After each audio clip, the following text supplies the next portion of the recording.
All right, let's jump right into this explainer. Today we're taking a fascinating university English lecture and transforming it into an interactive journey to master exactly how we decode meaning in language.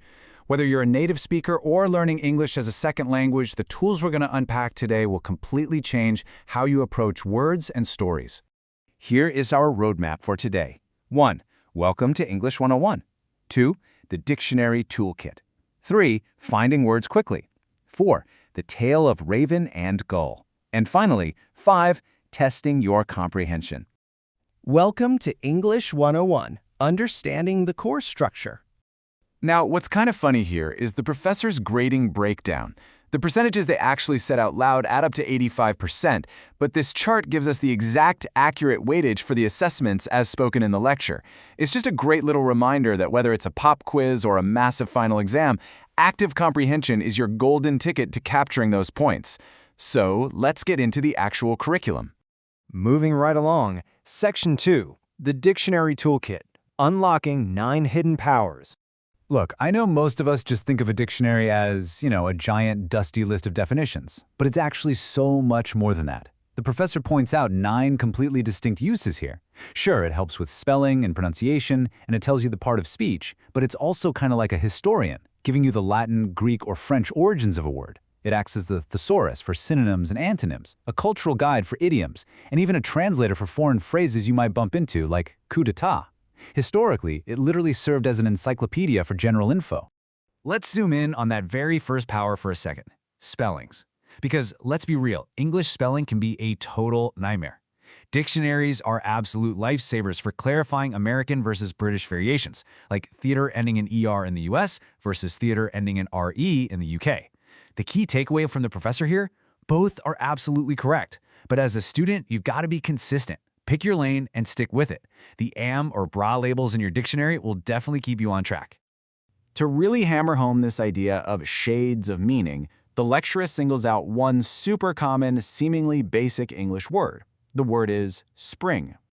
Now, if you just read the very first definition of spring and shut the book, you are doing yourself a massive disservice. Spring is a total chameleon. It's the season of blooming flowers, sure, but it's also a noun for water bubbling up from the ground or that coiled steel wire poking out of your sofa cushion.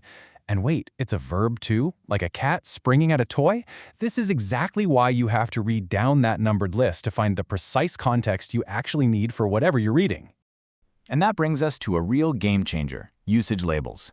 If you're learning English halfway across the world, how on earth do you know if a word is polite, formal, or just street slang? Well, your dictionary tells you. It labels held forth as formal, and okay or get as colloquial, meaning they're mostly for spoken English.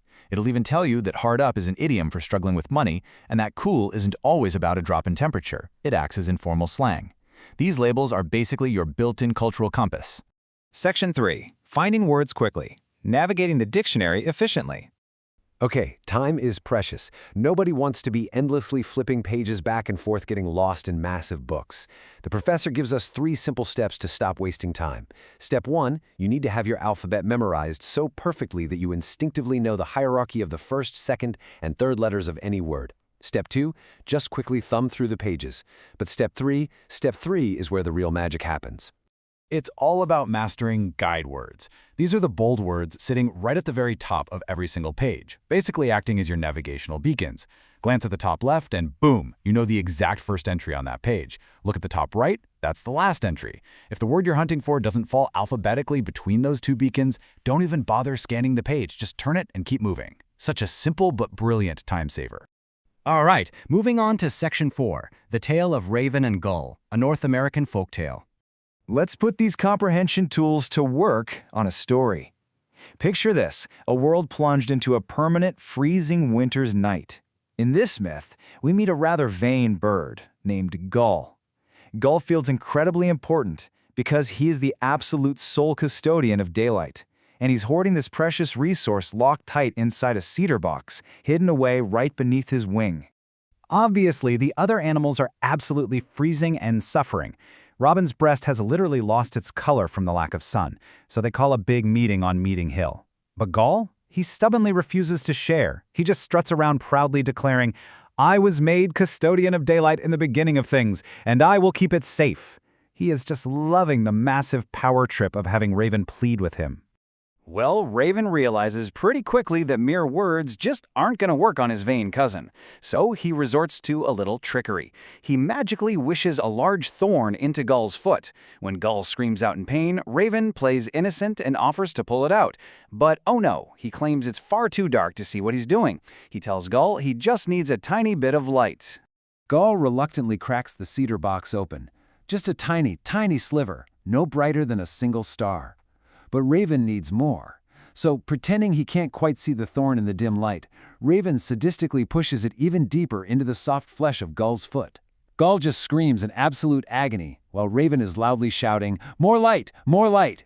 The pain gets to be too much. In sheer agony, Gull violently flings the lid off the cedar box. And the story uses this beautiful imagery. It describes the sun slithering out from the box like a molten fish. It escapes high into the sky, bringing permanent light and warmth over the entire world forever, completely ignoring Gull as he sadly cries for it to go back into its hiding place. Section 5. Testing your comprehension. Applying the tools. All right, let's put on our student hats. Take a look at these 4 options on the slide. Ask yourself, which of these concepts actually captures the main overarching idea of the myth we just explored? Was it A, the thorn, B, the meeting, C, the release of daylight, or D, the capture of daylight?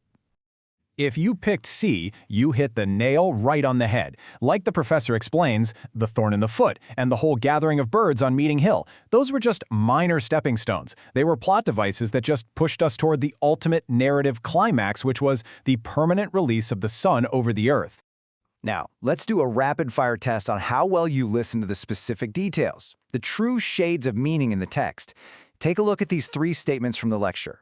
Are they exactly, precisely what happened in the story, or are they technically false?